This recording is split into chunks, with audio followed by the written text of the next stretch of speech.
బాలకృష్ణ గారిని ఎన్నోసార్లు police getup లో చూసాం. మోస్ట్ రీసెంట్లీ భగవంత్ కేసరిలో ఆయన పోలీస్ గెటప్ లో చూసాము. అలాంటిది ఇమ్మీడియట్ గా సత్యభామగా మిమ్మల్ని చూడడం అనేది వెరీ వెరీ ఇంట్రెస్టింగ్ సినారియో అనిపిస్తుంది. Hearty congratulations once again. So మరి ఆలస్యం చేయకుండా సత్యభామ చిత్రాన్ని ఇంత ఇంట్రెస్టింగ్ గా ఇంత ఇంట్రిగింగ్ గా మన ముందుకి తీసుకొస్తున్నటువంటి presenter of this film and the screenplay writer of this film Sashikiran Tikka గారికి సాధారణంగా వేదికపైకి ఆహ్వానం పలికేస్తున్నాము.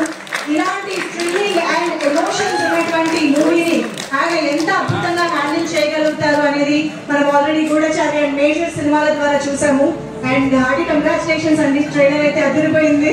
సో ఎస్, ఈ సినిమా జర్నీ గురించి తెలుసుకోవాలనుకుంటున్నాము మీ మాటల్లో ప్లీజ్. హలో అండి. హలో, చాలా నర్వస్ గా ఉంది బాలకృష్ణ గారి ముందు నుంచి మాట్లాడాలంటే.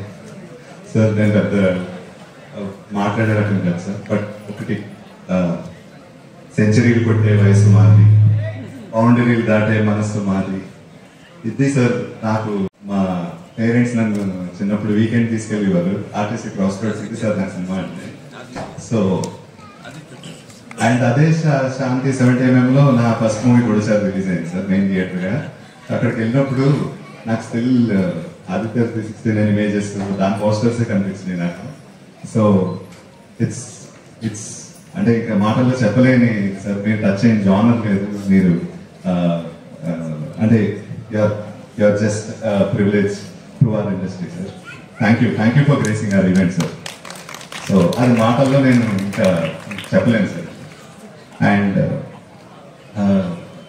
సత్యభామ గురించి మాట్లాడితే, నన్ను ఈ స్టోరీ నా ఫ్రెండ్స్ రమేష్ ప్రశాంత్ ముందు కథ చెప్పినప్పుడు నేను చాలా అటాచ్ అయిపోయాను ఈ స్టోరీకి. అటాచ్ అయినప్పుడు ఇది ఎలాగైనా ఇది చెప్పాలి,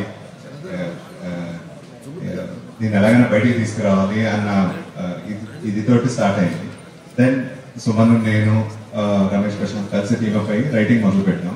ఒక స్టేజ్కి వచ్చిన తర్వాత కాజల్ గారిని అప్రోచ్ అయ్యాను, చెప్పాము.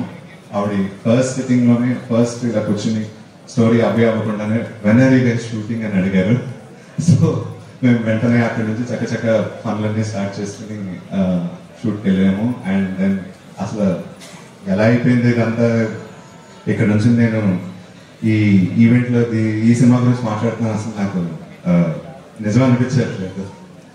Yeah, so I really thank all the cost and crew of Satyabhama. ఇంకో సందర్భంలో టైం ఉన్నప్పుడు నేను దీర్ఘంగా మాట్లాడదాం అనుకుంటున్నాను.